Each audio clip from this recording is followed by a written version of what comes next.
Hey guys, welcome to this lecture, and in this lecture we are going to learn about that how you can get the size of your file with the help of PHP. Very simple and very prominent way that you have to get or you have to check the size of your file in the PHP. Okay, so that is very simple. Here 3 lines of code only you have to write. Firstly, you have to write file, and the file which is equal to here you will provide the name of the file right here, which is here file.txt. Close this code right here.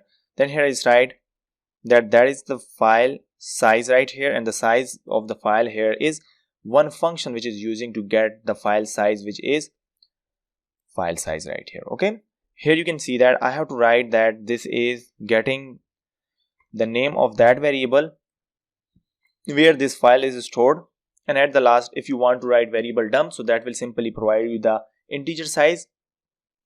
And if you write echo right here, so here you can write that the size of file is, and then here you will get the file size right here, okay, into the bytes, and then close this code right here. Now here I will run this code right here where this is in the browser. So here you can see that the size of the file here is 0 bytes, just because of here you can see that this is an empty file right here and no text is involved right here. Okay, here I just copy and pasted the lot of text, save this file, now run to the browser. So you can see here we have 324 bytes of file which is stored into that directory right here. So how you can see that how we get the size of that file as well with the help of file size method.